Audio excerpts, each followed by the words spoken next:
I don't know if you know, but we've known each other almost 10 years. Yes, I do know. Which is wild. When Time flies. we were talking about, I was like, because you came and did our stuff, Beauty for Bros, like 2015.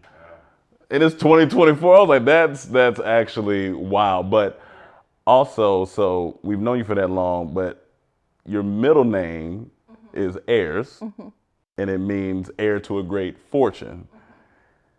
When did you find out what that meant, and how has that affected like how you move in the future, like going forward, like for your legacy? So when Twitter first came around and everyone was like creating a Twitter, I just randomly chose Ayres Nouveau.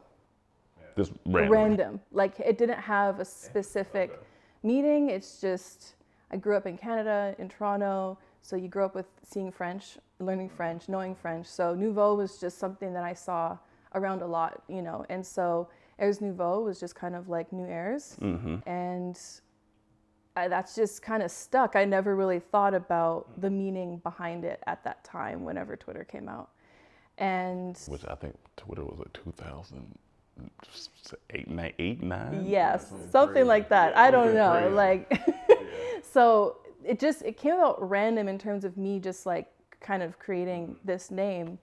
And I was given this middle name because it's my great grandmother's maiden name on my father's side. Okay. So that's how, you know, it's a family name.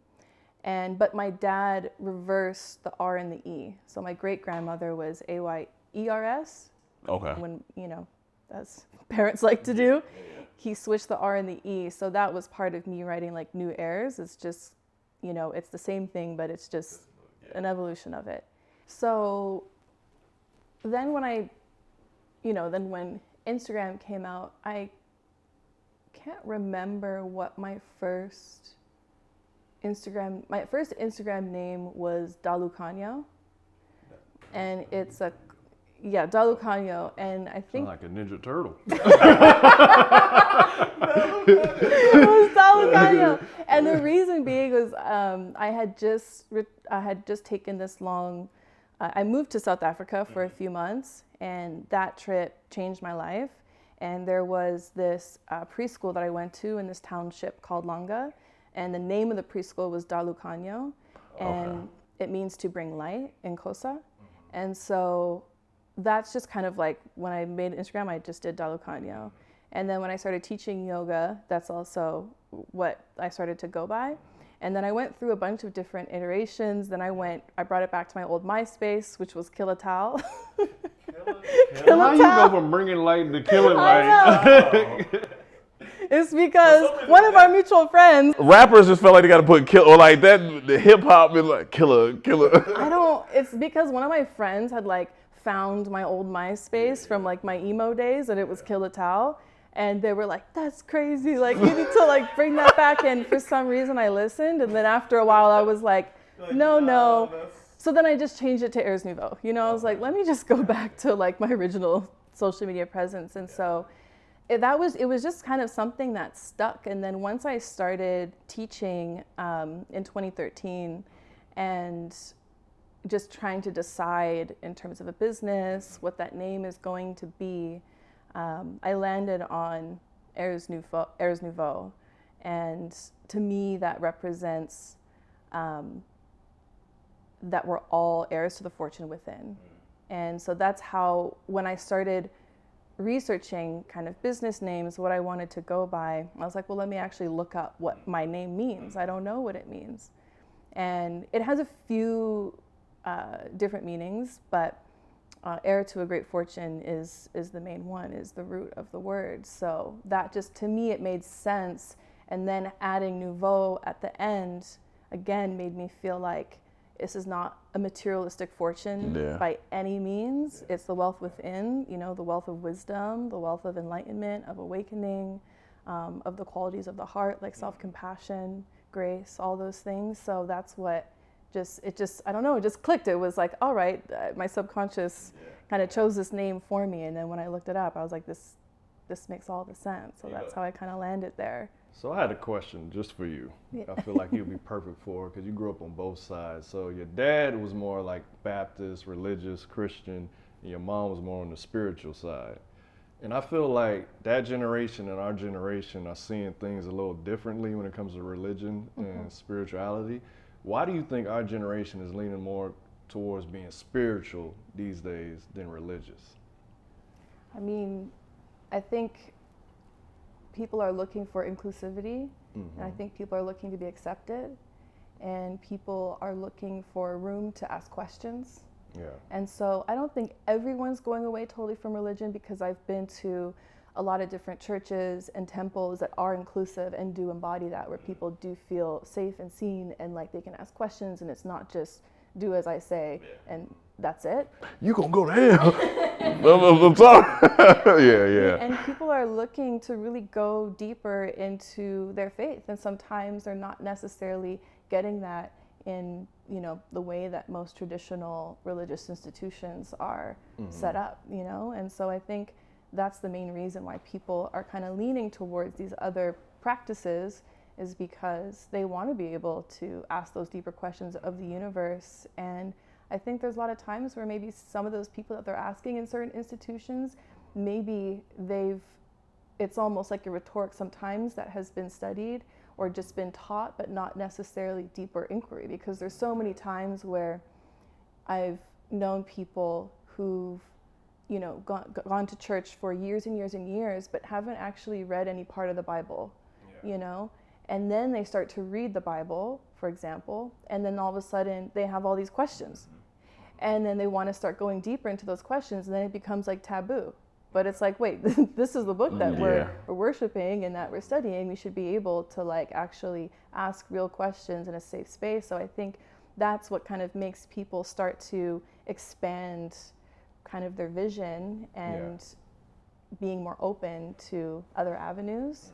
And I find in the spiritual community, you have that. You have this real safe container to just explore everything, to ask all the questions, and to be supported in your process and accepted. Because there are some times where, you know, especially with certain families, if you come from a really religious family, if you start questioning things, it's like you'll get disowned, or people think that, you know, the devil's in you, or that there's something wrong with you, or now you're lost, you know. And I feel like for me and my family, that was a huge part of my development, was being able to be supported in reading books of other religions, of other spiritual traditions, and then being, you know, embracing that and not viewing it as a threat to, you know, our upbringing, you know. And I think that a lot of times, especially depending where you live, like we from the South, so South is like heavily religious. So if you don't go to church every Sunday, they look at you, they threaten you, like you got to go to church if you want to go to heaven. I feel like church can be anywhere. Like I have a relationship with God. I talk to him every day. I write my 10 gratitudes to him, all these things. I don't feel like I have to go to church every Sunday just to be a good person or have a relationship with him. But how did you, growing up, did you lean towards one certain side more than the other, or did you just blend it? I would say blended. I mean, growing up first, like my mom comes from, her family was Catholic, and then she became Anglican. And then my dad, I come from a long line of Baptist reverends. And so, you know, we grew up going to church every Sunday. But then my parents started operating a business that was open on Sundays. Yeah. So they didn't open a Chick-fil-A. Yeah. No. They didn't have a Chick-fil-A friend. Definitely was not Chick-fil-A. It was open on Sundays. And so that's what became more difficult, honestly, for us to continue going into church regularly on Sundays, was their business. They have a performing arts, they have multiple businesses in the performing arts. And so at first my grandmother took that really hard, and she would have weekly calls with my dad where she would be like, you're doing a disservice to your family, you're failing your family, like they have to have God in their lives, like they're gonna be lost, you know, all these things. And he's still stressed that like we're still upholding the values, like we're still teaching our kids, we're still raising them right. But it became this transition of still learning how to cultivate your spiritual practices anywhere that you are in the world. And I feel like over the years, my grandmother started to understand that. And then later on in her life, before she passed, she had this really powerful conversation with me where the main sentiment that she said was, there's a big difference between a Christian and a churchgoer. And that really stuck with me, was that just doing the ritual of maybe showing up in a space, it's about the practical application of once you go outside of that space. And that's something that's also really taught in yoga as well, is you do this practice in this space, but to then take it out and into the world. It's not just something that lives within these walls. You're not just good when you enter and then, bad when you leave. It's something that has to be carried, and it's within you. It's not without. That used to be one of my biggest beefs. Like, people would go to church on Sunday, but Monday through Saturday, they terrible people. I'm like, that don't make sense to me. Like, that didn't necessarily turn me off from religion, but I just always peeped that as a child. Like, I still go to church and everything, but I was like, why is like, you just gotta go Sunday the thing? Like, what about the rest of the week? So I love how you say you gotta take it outside the church or outside the yoga studio. Yeah, and I feel like it's the people, it's the unit, it's the gathering of, like-minded individuals. It's almost like the gym, you can go to the gym, but when you get outside the gym, that's really where the work, with what you're eating, like the practices you're doing. One thing we were talking about the religion thing is like,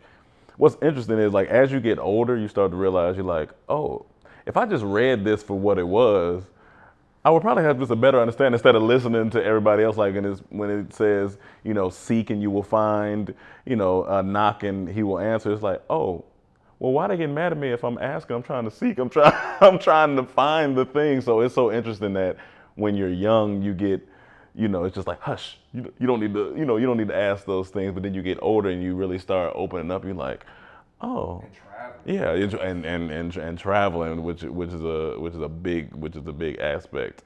I know we want to talk about Reiki. Is it?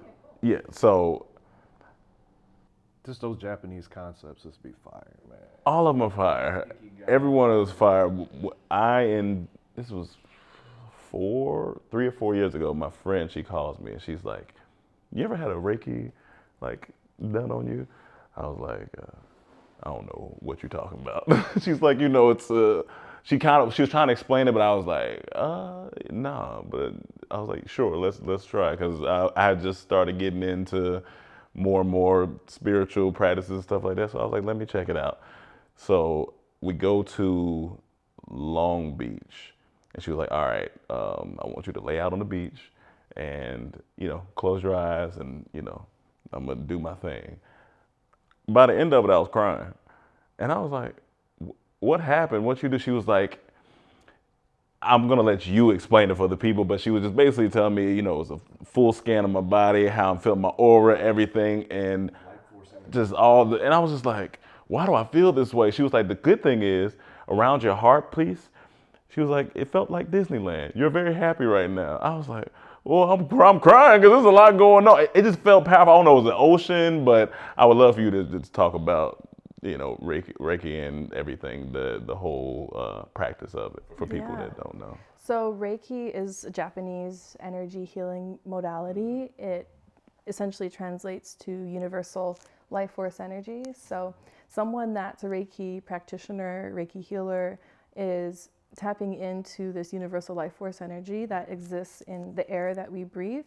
And they're using their body as a vessel, as a conduit for that energy to travel and pass through to the person that's receiving the hands-on healing. And so the body releases energy through your hands, your feet, and the crown of your head. So that's why someone's going around with their hands. And this is also common in so many different traditions across the globe, hands-on healing. I wouldn't say it's specific to Japan, but that's the modality I would say that's become really popularized. Mm-hmm. And so it's using your hands, either just hovering above or a gentle touch on the body. And intuitively, you're being guided as to where to be directing that energy within the body. But every practitioner is different because there's multiple lineages and pathways of Reiki. Mm-hmm.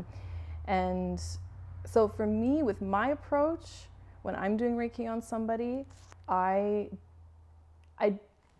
grapple with the term healer because there are times where I've had sessions where someone will be like, okay, so I'm healed, right? Like I'm good. And I'm like, does not really work like that. I'm facilitating healing. I'm facilitating your body tapping back into its natural healing abilities, but I'm more so energetically on the other side asking my guides to assist and for me to get out of the way so that my ego is not involved. And so I'm not telling someone you're blocked here and you need to, like I don't like ever using that language, which sometimes is heavily used, like you have this block, and then people become so obsessed with I have a block, and then that gets embedded in your subconscious, and that becomes dangerous essentially anytime a thought pattern gets embedded into your subconscious. So I really view it as moving energy and using this Reiki universal life force energy to move through and kind of disrupt any stagnation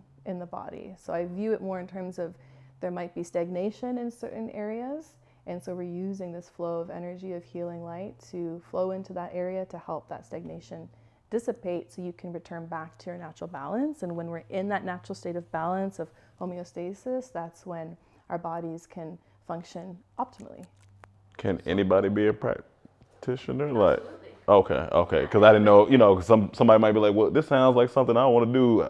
What would be that first step to becoming the practitioner? Doing a certification would be the first step.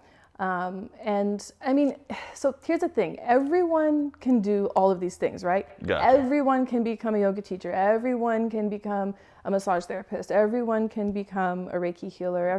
These aren't things that are just held for certain people.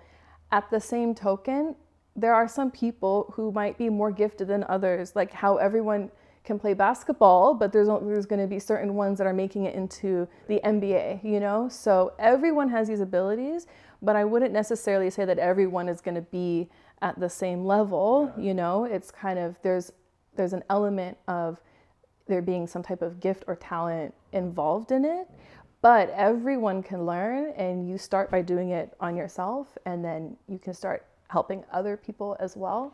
But I'm a huge fan of going to very established places for your certifications and that's part of the reason why I personally don't offer certifications, even though I can, because I'm still at a point in my journey where I feel weird certifying someone in a school of Ars Nouveau.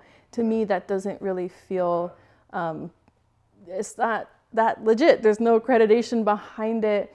And so, but that's not to say if there is, a Reiki practitioner that you feel specifically drawn to that teacher, or you've had really amazing experiences with that person, then of course, if there's someone listening that is like questioning now, I shouldn't go with that person. Listen to your heart, go with, if you've met someone in person. I don't recommend doing it online. You can do distance Reiki, but I think when you're learning in the beginning, it's really important there's so many online certifications for Reiki and for yoga. And I really think, at the end of the day, these are body modalities. Yeah, the computer going. Yeah, so we kind of need like real in-person experience so you feel comfortable doing this stuff in person. But the school I went to is called the Southwest Institute of Healing Arts. It's an accredited college. It's in Arizona, and they have so many different programs within every type of healing arts, yoga, massage therapy, like the list goes on and on and on. When would you say would be a good time for someone to try Reiki? Like, I don't know if you see a common theme of like a certain emotion people are going through when they come to see you for that, or like, when would you say, I guess? It varies. So I would say when someone's getting newly into Reiki, they're usually going through some type of huge transition or loss. Mm-hmm. Sometimes a lot of the people are dealing with grief, or someone's dealing with sickness themselves. So I'm also an end-of-life doula, and so I get a lot of Reiki people who've come to me over the years who are dealing with cancer and other sort of chronic diseases and illnesses. But it doesn't have to be like that in order to receive Reiki. Sometimes it can just be, you just move to, a completely different city and you're looking to have an energetic reset, or maybe you went through a huge breakup, or, maybe you're trying to get ready for some new opportunity that's coming into your life. It's really a way to support yourself through just, the changes that happen in life. I think I may try it, because ever since I met this guy, I think I need an energy reset, man. It's just been it's been rough. I'm trying to get it out of that. Basically, you reset your energy. Yeah. You messed up my energy, man. You guys can practice with each other.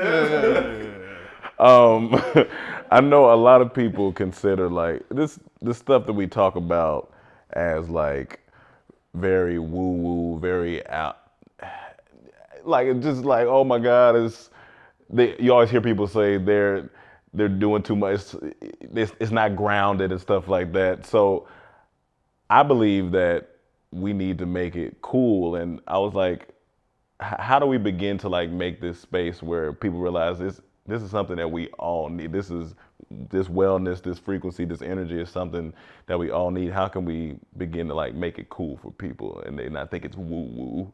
Because they say it all the time, they be like, it's woo woo, and I be like, I mean, yeah, that's That word woo woo. Oh my God. all the time. I'm like, It gives me the ick. Ooh, I'm just like, it makes me think of like boomers, It's like that generation of woo woo. I'm just like, but I think I think when people use that term woo woo, there's a feeling of something being uncomfortable yeah. within your body or within your mind when you're hearing something alternative. Yeah. And so instead of paying attention to that thing that's arising, it's like, let's make a joke at it, let's put it down, let's, try and like, because maybe there's something that's being touched on that you don't want to look at within yourself, And so I think it's hard to say, like, how do we make this cool, because this is like, this stuff is thousands of years old. It's, it's like human origins. It's nothing new, even though they call it new age. It's nothing new, honestly.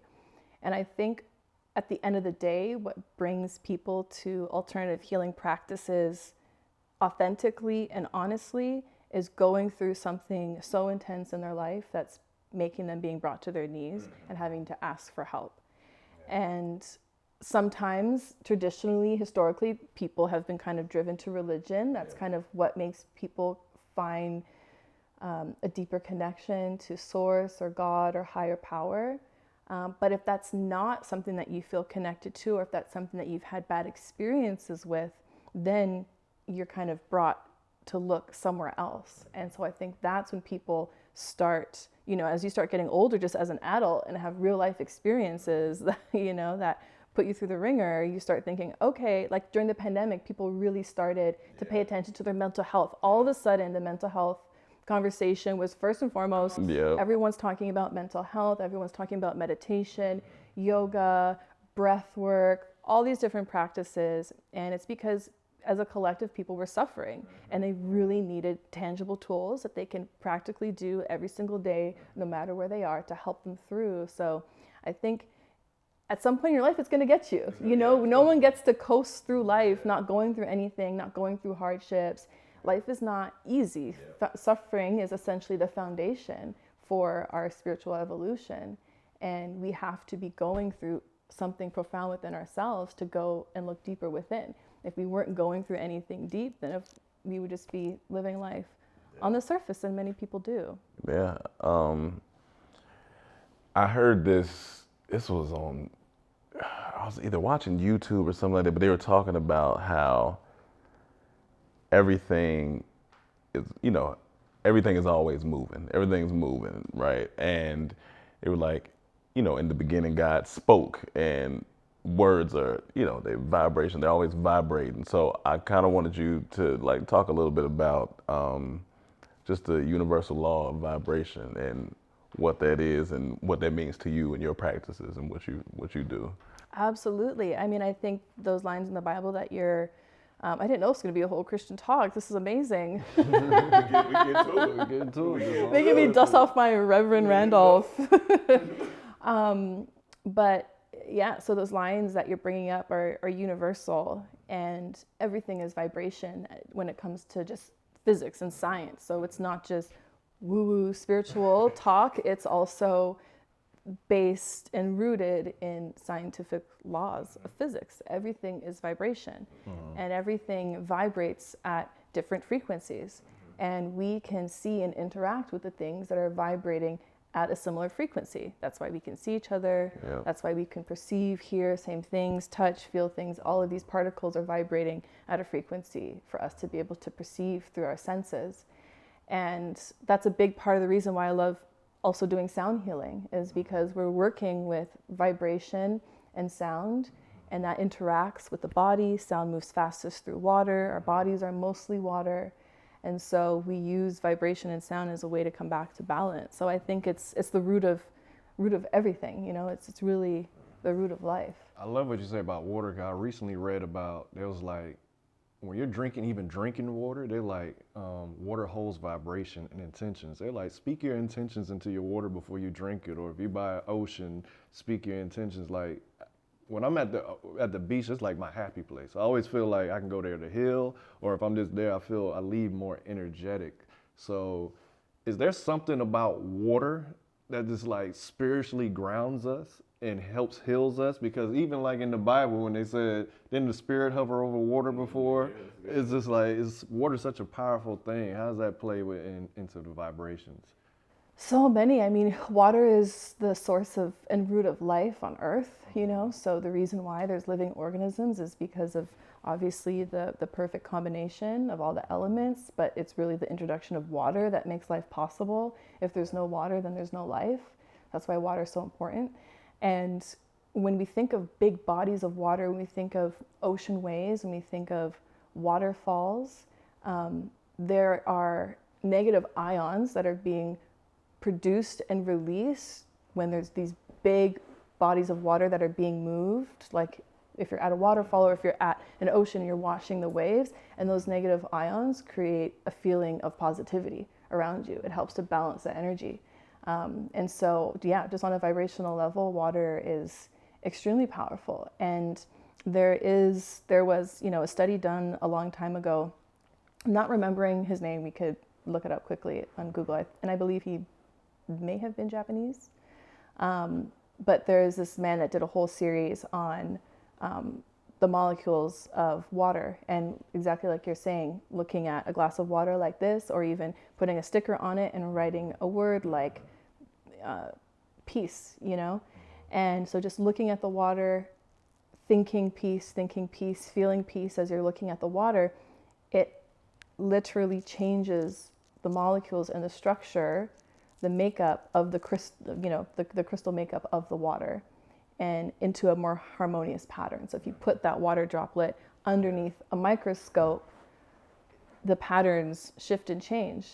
And even through vibration, like if you put water in one of the Tibetan bowls and you strike it with the mallet, the way that the patterns start to move of the water inside the bowl through the vibration of the sound makes these really beautiful patterns and waves. And so if you're thinking about that our bodies are made of water, and if our thoughts have that much power just looking over a glass of water, think about the power of what your thoughts have on a daily basis when you're thinking on your own body. You know, like they say, like you are what you eat, but we also are what we think. Yeah. And that's why the power of your mind, your mental health, and noticing the nature of your thoughts and using that as another tool of healing is so powerful. That's funny. That's definitely true, because even like we had a old comedy series with Comedy Central called Broken Famous. And at first we were like, oh, it's funny. But then as we got older and started thinking about like what we were saying to ourselves, and we was like, I don't want to keep saying broken. It's like even when you joking, you like, you don't want it. So it's even hard. Like I have an aunt, and sometimes she's a little negative, and we're like, listen, you gotta just shift the thinking a little bit. Instead of saying, oh, that's too expensive for me, maybe say, you know, I just don't want to pay for that right now. You know, I'm saying like certain ways to do it. But you said something very interesting on something I was watching where you were talking about, because I went to school for music, and you were talking about like a tuning fork, and you were talking about how when you are, like how instruments, in order for them to be in harmony together, you got to tune the instruments. You were like, our bodies are the same way. And I was like, that's such a phenomenal way to kind of represent how we got to keep, raising our frequency. But with sound healing, this is an old tradition. How did you discover it and like get into the practice of sound healing and the sound bowls? So I was first introduced to singing bowls from my godmother. My godmother is a psychic medium, a medicine woman. She works a lot with the dead. She works with a lot of people who've died tragically, and she works with their families in that kind of period of limbo. Gotcha. Okay. So she uses bowls to clear the energy in rooms, in a home, in a space. And so that's how I was first introduced to singing bowls. Okay. So if you want to talk about out there, that was my introduction, first and foremost from birth. So you were like, oh, okay. Yeah, she would bring them over, if we would move, she would bring over the bowls, to just clear a space, to set the tone in a space. And she would just bring one bowl. And so that was how personally I just got introduced to the bowls. And then once I grew up around yoga. My mother and my grandmother, her mother, did yoga. And so it was in high school when I started going to yoga classes and that sort of thing. My mom also is certified in reiki as well. And so, it was around high school that I really started to take a more serious interest in these things. At first it was just like, oh, she's doing her like morning routine. And then as I started to get older, I was paying attention. I was like, oh wow, like she has a strong, practice that she's doing every day. And so I would say that from there, once I started doing yoga, that's when I was around singing bowls, those instruments. And then when I did my own certification and started teaching in 2013, my mom gifted me a Tibetan bowl from the Himalayas. And so I started using that bowl in my practice in yoga at the end of class doing shavasana when people are laying down at the ground at the end of class. I started... Big bowl, little just bowl? A little bowl. Little bowl, yeah, okay, it was a little Tibetan bowl, it's the F note, and, about this big. And I still have it. It's in my car right now. I bring it everywhere with me. And so that was when I started playing the bowls in my classes. And one of my main teachers in Arizona, where I was living at the time, she was a yoga teacher as well as a percussionist. And so she basically became like my guru, and I started doing private sessions with her.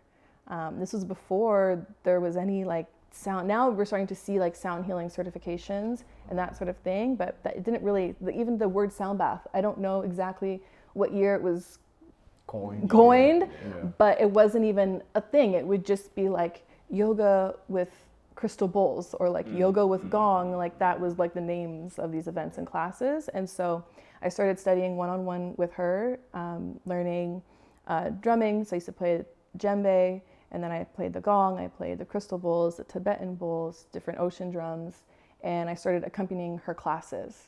So she would teach and I would play in her classes, and it was always live. The classes were always being accompanied by live music, and I just fell in love with it. And so that really heavily influenced my teaching style. I would say that my classes are very similar to hers, and are very influenced, I would say, by hers. And over the years, and I started to just collect, be gifted, acquire different bowls, and over time just kind of grew that setup. And as that setup was growing, then all of a sudden sound healing started to become more popularized in yoga studios. And I would say obviously here in LA, it's now become a super popular, just kind of normal thing. Whereas like I would say 50% of the people I meet have done some type of sound bath or at least have heard of it. And so over the years, it's grown and grown and grown. And I used to, when I made the transition of not doing it just with a yoga class, it started because I started teaching this meditation technique called Yoga Nidra, which is yogic sleep, it's conscious relaxation. So you're put into a sleep dream state, but you're still fully awake and conscious of what's going on. And so I started accompanying my own meditation classes with the bowls. And that's how I started getting comfortable leading these now what have become sound healing ceremonies. I feel like I came to one of your I feel like I came to a long time a ago. long maybe? time ago. I think I did, and I just remember feeling relaxed. I do remember it though, but I might have fell asleep. I might have fell asleep. So I like to use a lot of like natural remedies and like alternative forms of medicine for my healing. This is me personally, but I wanted to know, how do you use sound healing as a form of primitive medicine and for cellular, like aiding in cellular health? Yeah, it's so the different notes of the singing bowls correlate with the different energy centers of your body. Okay. And so if there's an area of imbalance within an energy center, an area of stagnation, or if there is something that you're going through in your life, they correlate with these different energy centers of the body. And so there's the 7 main energy centers, which are popularly known as the chakras. But outside of the chakras, there's 72,000 points in the body. These are called nadis in yoga. And so we have 72,000 points.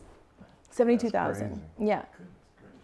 And sometimes it can be hard to tangibly understand, like, what is an energy center, like, how do I... So have you ever done acupuncture? No. My mom told me I need to. I want to try it. Boys, men, gentlemen. Yes, acupuncture. So, I mean, that's essentially what's happening with acupuncture in terms of the energy centers. I don't know, in acupuncture, I don't know how many points they have in their system specifically, but there's meridian lines in your body, and along these meridian lines, there's all these little points, and those specific points are where the acupuncturists insert the needle into the body. And so it's essentially manipulating your electromagnetic field and tuning these different points of the body to promote the thing that's the focus. So whether, say, if you have a hormonal imbalance, or if you're dealing with some type of chronic pain, or even if it's an emotional thing that you're going through. My godsister, my godmother's daughter, she is an acupuncturist, and I work with her regularly, and she's amazing and has really opened up over the years just my eyes. Not anymore. She used to be. She went back to Toronto. We just missed it. My mom told me, she was like, yeah, you never done. I was like, I always see it, but I'm just like, what I'm doing? And they're like, but now that you say it that way, I mean, that makes a lot of sense. I need to try to do that. I think conceptually it's hard for people to understand. But to go back to your question, I know I kind of went around the world a little bit.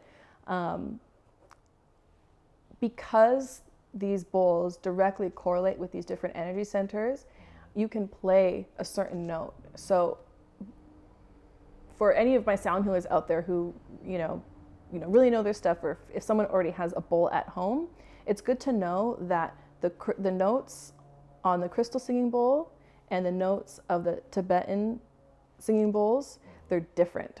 So So that's something that you don't want to just be like, the F note's for the heart. It's not for the heart of every bowl, But if I'm using crystal bowls specifically as an example right now, the F note is for the heart chakra, Anahata. So that energy center, if I'm, going through any issues dealing with the heart, I'm going to play that bowl to help bring that energy center back to its correct frequency, vibrational alignment. So the vibration of that note being played through the crystal singing bowl is helping for the cells in this region to rearrange and to remember their correct vibration so that they can all be vibrating harmoniously. And then I think another tangible way to kind of break down how cells move as well is vibrational sound therapy is also cutting edge in hospitals right now, especially working with cancer patients, because essentially when someone has cancer and it's this cluster, you really just, the water, you really just started listening, all of a sudden you were like, that just killed me. Get my water in. Yeah. Okay, so to bring it back, vibrational sound therapy, cancer patients, this is a cutting edge area that's being practiced and heavily researched, and it's using sound to heal cancer, essentially, because cancer is cells. If I'm going to do Cancer for Dummies, it's cells that are not remembering their correct function, and they're clustering together where they shouldn't be, and it's creating an illness within the body. And so this ancient healing modality that's been used for thousands of years is now really starting to be researched, and they're starting to see the real benefits of how this can be also applied in Western medicine and used not in full replacement of, but to complement, to use in conjunction with someone else's, with whatever protocol you're going through. Have you seen someone go through that and like cure themselves of cancer, like using these methods? Yes, many things. I wouldn't say just do sound healing, you're going to cure cancer. That would be so irresponsible to say. But I think it's a combination. You have to work with your doctors, because let's say if you're actively doing chemotherapy, you can't be doing sound healing at the same time, because the chemo is killing the cells, right? And the sound healing is helping to have them remember. They're kind of working against each other. So it's something that you definitely need to be consulting with your doctor, having a plan, whether it's a Western doctor, whether it's some type of holistic doctor. There's so many different types of doctors that are out there. So I just think it's really important for people to make sure that they are working also with a doctor that believes in these practices that they also want to introduce, because it can become very discouraging if the doctor that you're working with is fully against anything that isn't just Western science. Okay, yeah. You want to be able to find someone that is also holding the certain beliefs of what you're trying to introduce. And those people are out there, There's so many different types of doctors that are holistic in their practice, that can support someone if they're looking to also combine alternative healing modalities, whether it be, herbalism and, aromatherapy, and just doing sound healing and acupuncture, and, there's a way to do it, because you want to make sure that everything that you're doing is working together to support the main intention, as opposed to like working against each other. Yeah. So you're usually in the role of helping people raise their frequency in the healing. How do you prioritize your self-help days so that you're in the best condition to help others? Like, what do you do to raise your frequency and everything? Practice what you preach, So I think it's doing these things for myself. It's meditating. It's taking care of my mental health, taking care of physical health, going and receiving from other healers, other treatments. I love seeing body workers of different kinds. So whether it be cupping or acupuncture, or I love neuromuscular massage therapy. There's all these different modalities that I love to do on a regular basis. There's a beautiful temple that I like going to in the Palisades called the Self-Realization Fellowship. It's an interfaith temple, but rooted in yogic philosophy. So that's a place that really grounds me in terms of having a physical place to go to. Taking baths with essential oil. There's all these little things, that I like to unwind at the end of the day to release the stress. So I would say everything that I'm coaching other people to do is stuff that I practice myself, where I can be like, this has worked for me. One question I always had for someone that does what you do is like, if you're going through something or you're having like a bad day, do you not teach on those days? Just to like make sure you don't spread that energy? Like, do you have to be in a certain state when you're teaching, or can you do it even if you're going through something? So that's the challenge. I think that's where the real practice comes in, is because especially at the end of the day, these studios, if you teach at a studio, it's a business, and you can't just call in sick. It's not like, I'm calling in sick and I'm not showing up today. It doesn't work like that. And like, no, do some sound healing and get in here. Yeah, you'd be surprised. Even when I hurt my back and I was just like, I can't just call out, like I have to look for people to cover. I have to, it's something that's why you have to be so good at taking care of yourself, because you know, what you do is dependent on your health and well-being. But obviously I go through things, and I've taught classes where the students would have no clue what I'm going through. Or there's people afterwards that have found out and been like, I cannot believe that you've shown up to hold space and somehow, you know, made it seem like you're here for, like, you know, like you're able. And there's just something that happens, I think, when in the role of being a teacher in a formal sense in a class setting, or if it's a private one-on-one setting, stepping into that role of the teacher, I always do a prayer before I begin.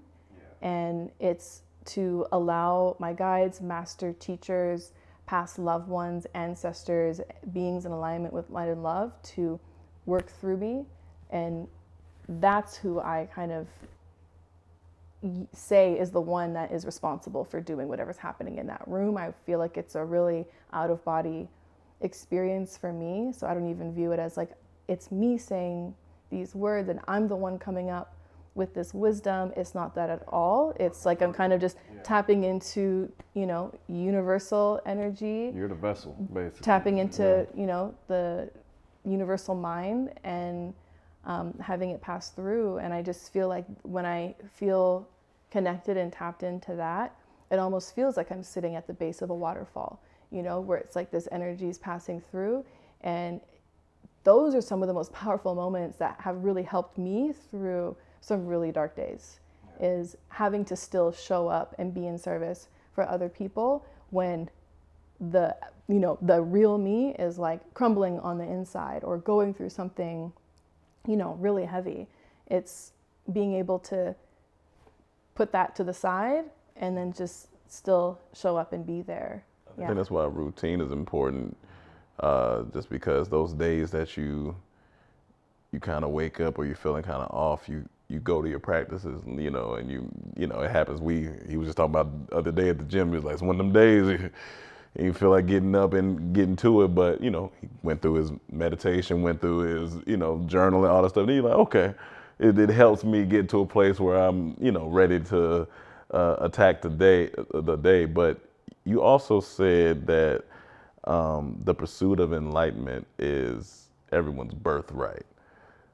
I want to kind of talk about that. What I love about that, to be honest, I feel like if someone was afraid to step into this space or try some of these things, that gives them more confidence to go after it, because they don't feel like it's for a certain person. It's like, it's for all of us. It's our birthright. So I wanted you to kind of dive into like what that means for you and, you know, the message for everybody else as well. Yeah, absolutely. I think there was, throughout history, for a long period of time, enlightenment there was a lot of gatekeeping going on, because an enlightened person is not someone who is enslaved mentally, you know? And we, especially in this country, in America, we have to work really hard to release limiting beliefs about ourselves, especially as people of color, because the society is set up for people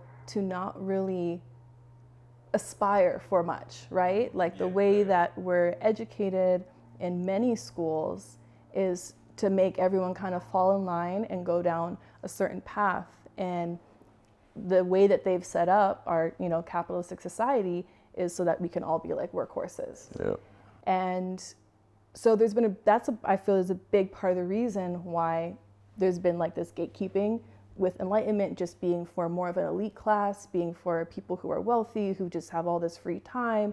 It's because they don't want the masses to become enlightened, to realize that they can also live their dreams and they don't have to follow, you know, the typical structure as what you're supposed to do when you graduate high school or graduate college, you know? And so for me, in saying that the enlightenment is all of our God-given birthright, is because it is, and it's so powerful. And you cannot really keep the spirit contained in someone whose mind has been unleashed. Oh yeah. You know, and that's also why I feel like getting outside of your comfort zone, traveling, whether it be to like an adjacent city or going somewhere a little bit further away or going even to a different country, is so powerful for you to really see that the way that we're subscribing to life as it is right here isn't how it is all over the world. Yeah. It's just specific to here.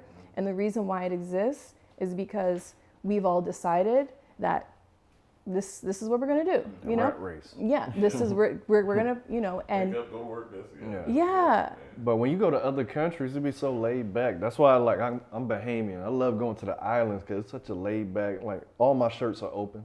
You know, when I'm out there, I'm Like, slowed the down. breeze I'm not worried about what I'm worried about. Or when Yeah. we travel and go to other countries, I'm like, a lot of the problems that we worried about are first world problems. Yeah. I'm like, I look at some of the poorest people and they're happy. And I was like, I can learn so much from that because it doesn't take much for them to be happy. Like example, I was in Zanzibar and their perception of happiness may just having a boat and some land to provide for their family. But us living in LA, sometimes it may be, I need a Lambo, I need a mansion. And it's like, whatever your perception of happiness is, that's all that matters. And I can take that lesson I learned there and bring it here.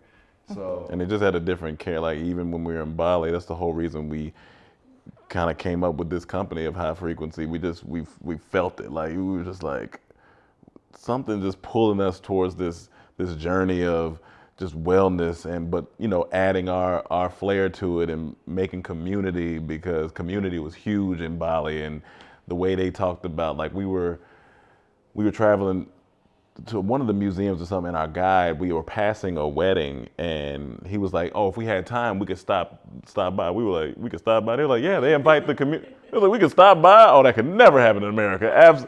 Absolutely not. Or even, you know, their nursing home, they don't do nursing homes. he laughed at, he said, put my parents in a nursing home. We would never. I was like, I mean, I feel you, but it's like, it's so different. Yeah, it's interesting. But you said something interesting. I saw you on an interview, and I don't know if you still believe this, but I just want you to elaborate on it a little bit. You said you don't like setting goals, and I found that interesting. So I was like, can you just explain that a little more? Can we go a little deeper into that? I know. So one of the prayers and mantras that I use is like this or something better. Mm-hmm. And I want what God wants to be the highest expression of my life. Mm-hmm. And I feel like a lot of times when we set goals, they come from a place of ego. Mm-hmm. And a lot of the times it's just kind of rooted in materialism. It's kind of rooted in the immediate of what kind of the people around you think is something to aspire to do or be. And so for me, that's personally just been a way to kind of resist that and to kind of rebel against it. And it's like, I don't want to be manifesting or cultivating what society or other people or the Instagram algorithm is telling me that I should want, do, or be. I want to genuinely reach the point that my soul was meant to in this lifetime on this planet and serve that purpose. And so that's kind of the mantra, is like, I just want to stay connected to whatever that's supposed to be. And I would say everything that I've done in my life that has been considered to be some type of accomplishment, it was never because I was like, I want to be this thing, so I'm going to follow XYZ path to get there. It was just continuing to follow my heart, follow intuition, and keeping that connection. Because if sometimes we can also get a little bit lazy, right? So if we're just saying, oh, I have no goals and I'm just being led, but you have to keep your connection to whatever your spiritual pathway is. You have to keep that foundation strong, because that is kind of like the plug that's keeping you tapped in, right? Source. Yeah. It's like source, right? Yeah. Like if the lamp is unplugged, you can't just will the light to go on. You got to plug it in, and then now it's being tapped into the electrical circuit that's going on, right, to make it produce light. So I view our energy in the same way. As like, we have to have our own practice. We have to have something that we believe in, and we need to take time to just explore what those things are, because everyone's pathway is different. What's right for me, you is not going to be what's right for the next person beside us, so you have to kind of go through a period of exploration. But then once you've explored what works for you, practice that pathway. And then I feel like that's when you can be like, okay, I don't need to like set these real concrete goals, because I trust that the coding that's in my DNA, I trust that that's the best plan. And that's the path that I want to be on, and that's the purpose that I want to fulfill. And I just want to get out of my own way, and I don't want my goals to be influenced because of something I saw on some reality show. The funny thing about that is, like, as they say, God laughs at our plans. Yeah. Because I'm a goal setter. But when you said that, what I loved about it was like, it made me reevaluate my goals and make sure I wasn't using my ego for like, I just want this, I want that. So I love like blending both of those things. Yeah. Still having my goals, but just making sure they're like not driven by my ego and more about my purpose and my passion and where I think I should be going. And of course, wherever the source thinks is leading me. So, and I feel like that's kind of the space me and him both are in, and it's where we're at in our life. We both are like, wherever God take us right now, that's kind of whether we may be moving out of LA, going to another country to live for a little bit. It's kind of open to it, but the purpose and the alignment is just, as long as we're staying on this path of wellness and creating the best life for ourselves, then that's what matters the most. And I like, even when people, I heard this one guy say he likes to just set objectives. He said, instead of just goals, objectives of like, all right, my objective is I wanna produce one video every 2 weeks. That's my just objective. He said it keeps me from thinking about such a long goal that if I don't hit it, then I'm like, oh my God, my life is ruined. He said, but if I just set a small objective, like, let me make sure I do a video every here and there, it's like you focus on the output and not the outcome of the situation. And I was like, I kind of like that too, because you're focusing on actually doing the action and not just the end result of the thing. Absolutely, and trusting that what's meant for you will find you. You know, no matter what. No matter what. Like, you don't have to doubt that. And you just stay connected to your practice. I feel like the only time when I'm out of flow is when I'm disconnected from my practice. If I haven't been giving it attention, you know, like that's the most important relationship in our lives, is the one that we have with, you know, Source. And there were these coaching sessions that I was doing with this really amazing, she's a Broadway choreographer, her name's Tara Young, and she's a family friend, and I was doing coaching sessions with her. She was coaching me. And this was back when I used to do musical theater. That's what I grew up as a dancer, singing, acting, doing musical theater. That's the business that my family's in.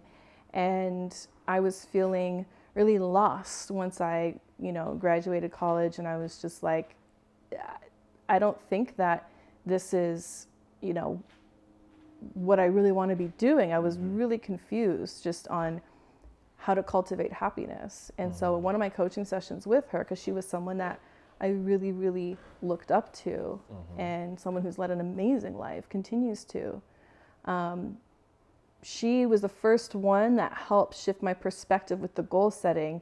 And she said, focus on the state of being that you want to cultivate. So instead of cultivating, like, I need this accolade, how do I want to feel? What's that feeling? And then the things that will help to make me feel that way will come, but focus on what's the state of being that I want to feel. And it's really our vibration, bringing it back to vibration, our feeling, our state of being has a vibration, and then things that are of that same vibration become attracted to you. Yeah. So it's just a different approach, you know? And I love that, because we do a similar thing, but we explain it a little different. I guess we just picture who we want to be. Like, we know the person we need to become, and we make all our decisions based on that. So like, if I wake up and don't want to go to the gym, is the person I'm becoming, would they go to the gym? If it's a yes, I get up, because if I keep making decisions from me, I'm gonna stay in my same spot. So it's like, let me make decisions from the person I'm becoming. I love and then that. I'll eventually become that. Yeah. So and another exercise I like is writing to your future self. That's funny you just said. I just wrote for a video that I wanted to do. I got inspired to write a phone call between me and my future self.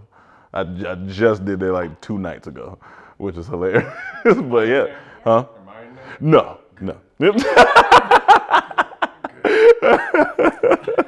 But it's so powerful. no, it is, yeah. it is. Because I feel like when you're writing like a letter to your future self, you just start tapping into a different part of your heart that starts to come out, and I find that the intentions that come out without a plan of just free writing this letter to your future self, you start to see a theme pop up or certain things that arise when you're in this vulnerable, deep, authentic space, as opposed to just going from the state of your waking mind that was just, I don't know, making coffee and answering some emails, and then, okay, now here's my intentions. I feel like it's nice to kind of drop into a deeper state and then allow the intentions to naturally arise from that place. So that's another way to kind of try and get out of the ego when you're coming up with those goals, intentions, aspirations, all of that. I love all this. I love it. I just love it. You said one of your favorite quotes was, I believe, "As we expand, life becomes simple." And it's just a phenomenal quote. And I was like, I love it. I almost picture it like a balloon, right? Like the balloon is small, you can't really see it, but as it expands, this image becomes like, oh, it's simple. I see it's a balloon. Like, where have you expanded in your life to make it become simple now in these days for you? Wow.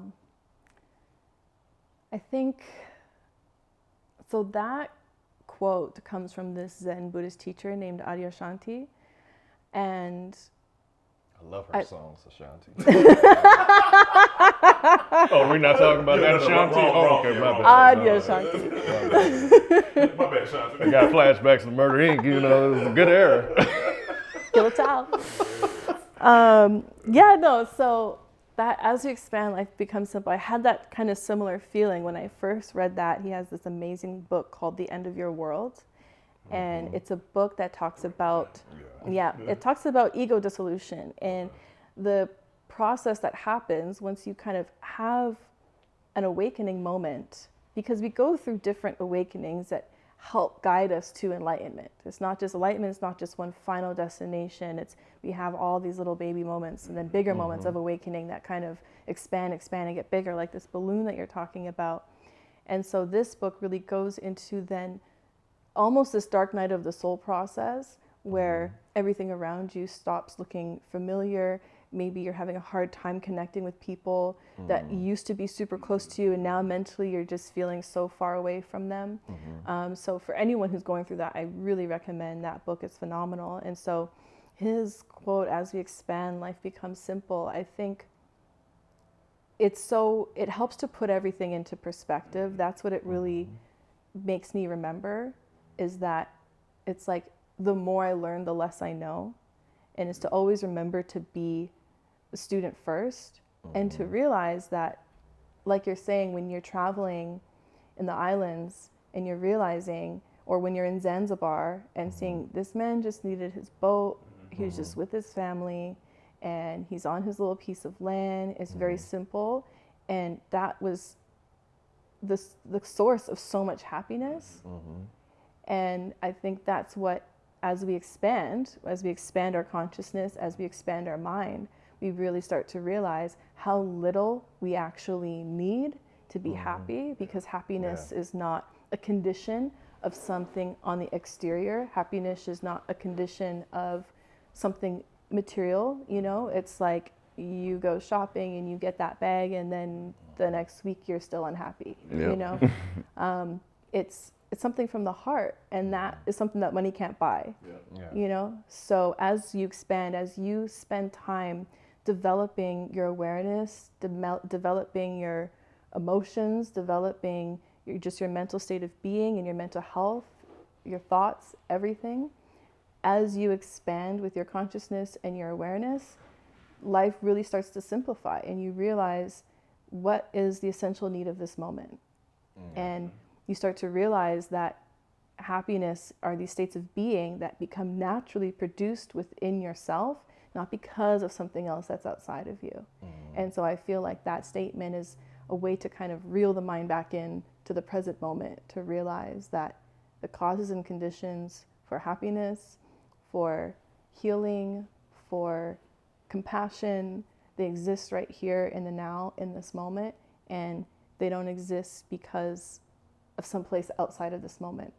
So I wanted to talk about, so there's a lot of beauty in life, but there's also beauty in realizing your mortality. And you spoke earlier about being an end-of-life doula. Now I know I have friends who are birthing, like bringing into life doulas, but I had never until now heard of an end-of-life doula. So I would love to talk about like that and what that entails, because it feels. What have you learned from Yeah, 'cause that's a. guiding someone through that process? The most powerful moment that I've had was when I was able to be at my godfather's bedside when he was passing. He had cancer, and he had been battling it for over 10 years. And when, the time finally came and I was able to go visit him, he lived in this small town in Ontario called Chatham in Canada, and it's at the border near the US. And that was one of the most, I think it was different because I'm used to having worked with people who I don't know, where there isn't necessarily this history. He was a second father to me. And so in working with him, and just again, that line came to my mind as we expand, life becomes simple, is realizing what are the things that really matter in life, and realizing how precious life is, and realizing how much we suffer from not healing the heart. And that was one of the biggest lessons and teachings and things that I was left with after our moments together.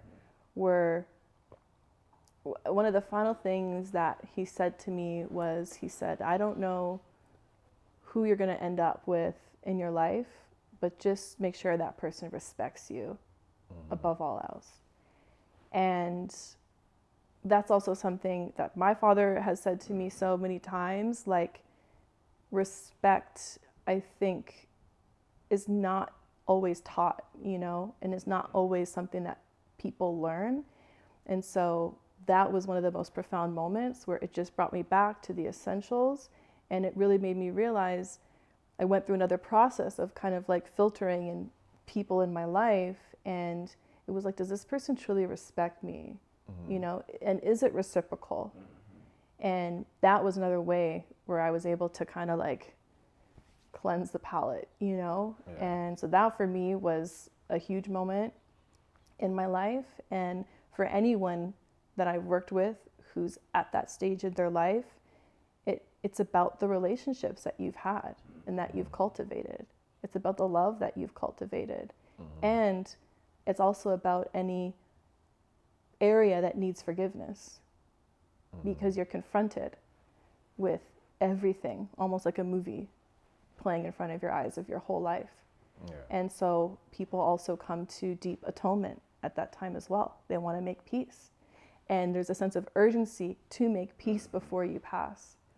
And for people who have not made that a priority throughout their life, they suffer much more towards the end if they haven't made peace little bit by bit along the way. So I think it's important, like if I'm speaking right now and there's someone that's coming to mind for you, I know for me there is. It's just like, who do I need to make peace with? Listen to that. Send a message. So your job is just kind of prep them in this process. Yeah, to be because in terms of like, what do you actually do?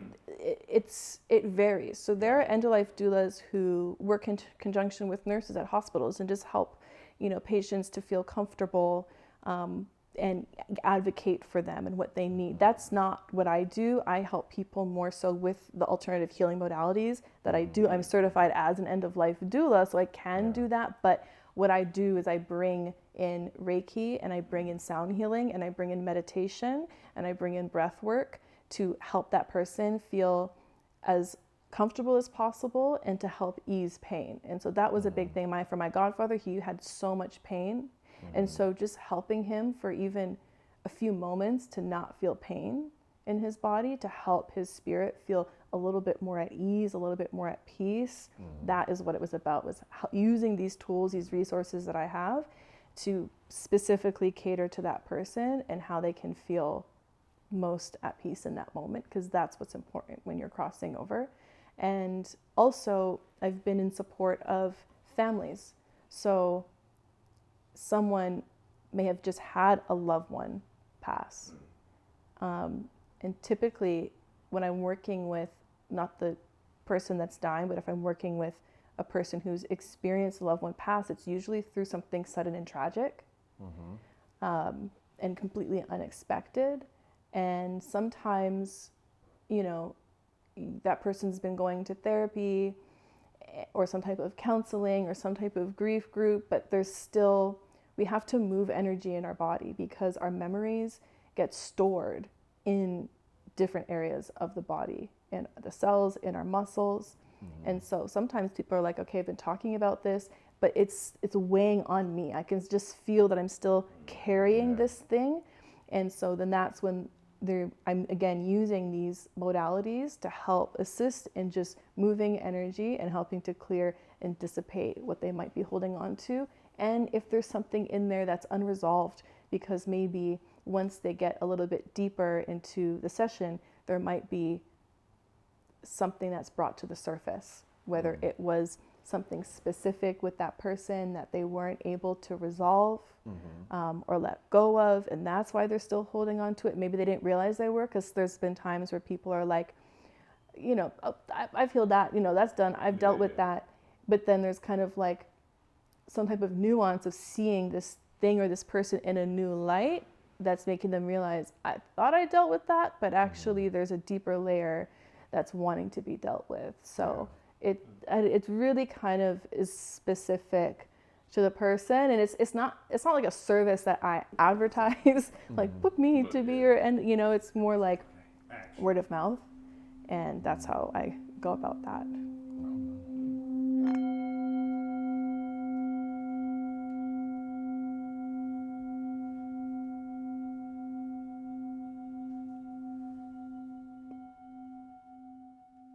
Let me get comfortable, actually.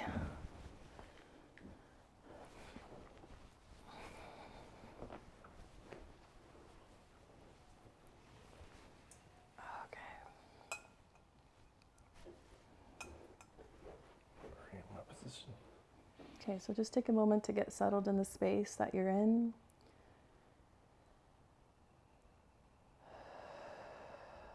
And wherever you're laying or sitting, invite the sensation of a tall spine.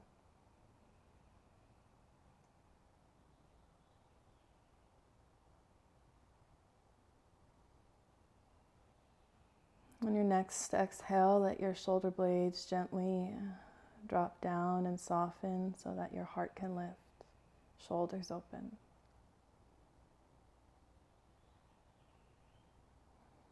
And feel the gravitational pull of your seat or any point of your back body against the ground, keeping you rooted right where you are.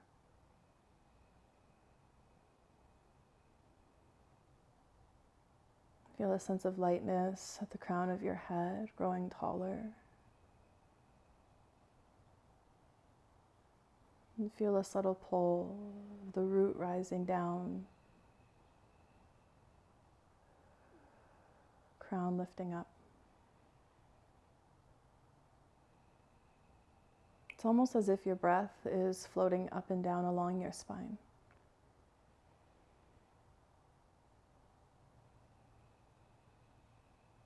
So on your inhale, you follow the breath down towards your hips. And on your exhale, let it flush and rise back up and out, releasing.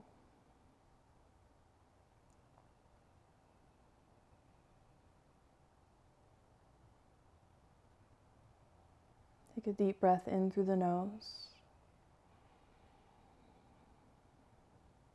And release through the mouth.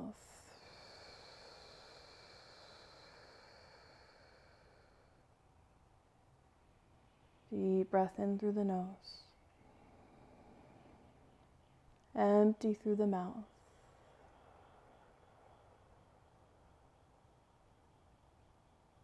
This time, breathe in through the nose and keep your mouth closed. When you're ready, gently exhale through your nose. And from here on out, keep breathing just through the nose. And focus all of your awareness on your breath brushing against the roof of your mouth.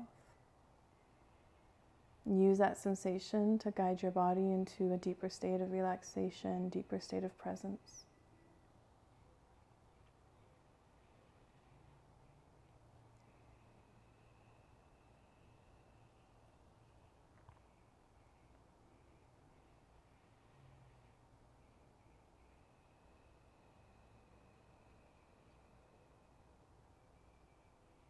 Soften the muscles in your face. Release any facial expression that you're holding on to. Relax down from your forehead and your eyebrows. Relax the eyelids, the ears. Let go of your cheeks and your jaw. And let the tip of your tongue rest behind your two front teeth.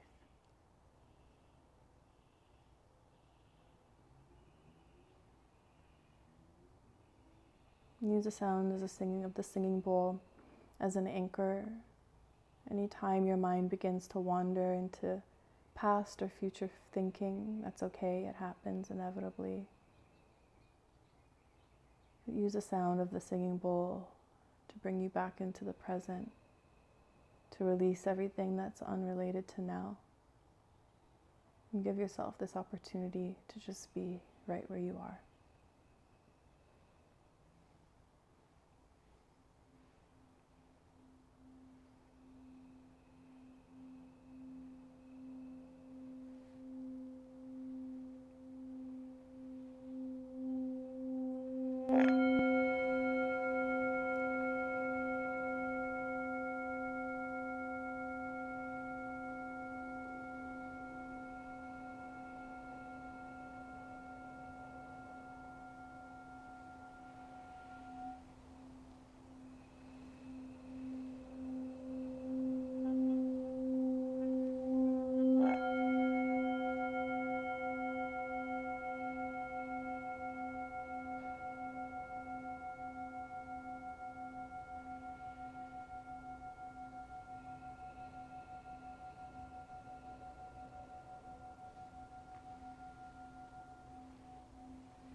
Let your awareness focus on any part of the body that you're feeling called to. Whether it's at the heart, or your navel, or your root, or your throat, anywhere at all, back of the heart space. And send the breath there.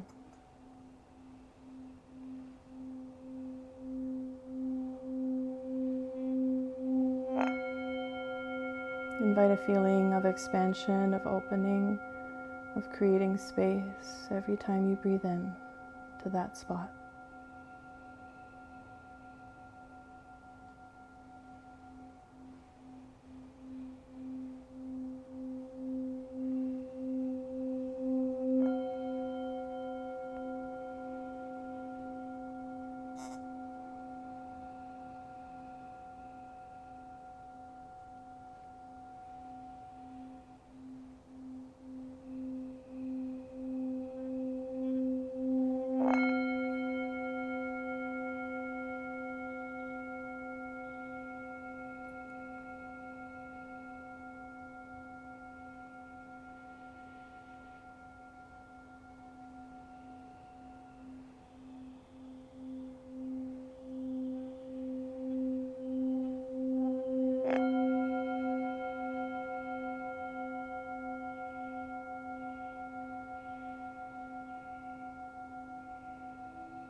Imagine the space that surrounds your body feeling clear and bright.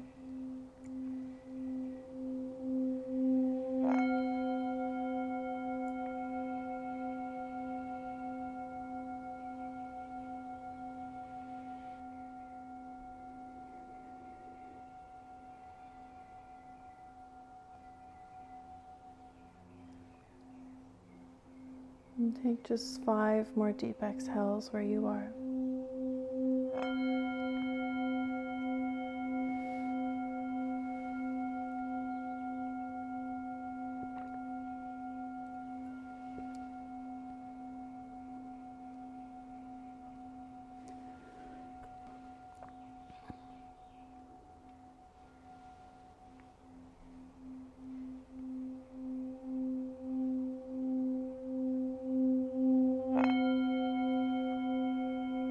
Take a deep breath in through the nose. Gently release through the mouth.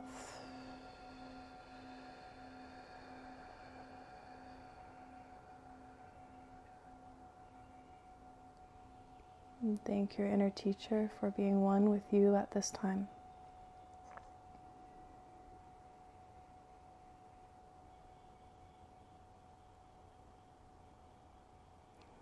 I honor the place in your heart where lives your courage, honor, love, hope, dreams.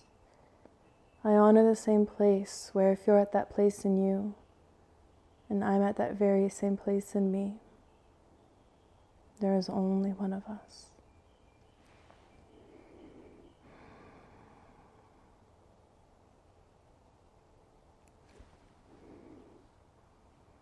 Whenever you're ready, you can gently flutter the eyes open, receiving the outside back in,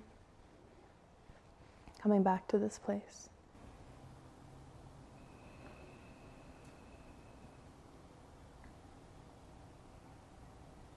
That was great. Good stuff. Yeah, How you feeling? that was good. It's good. That sound is Ready to float. Ready to fly.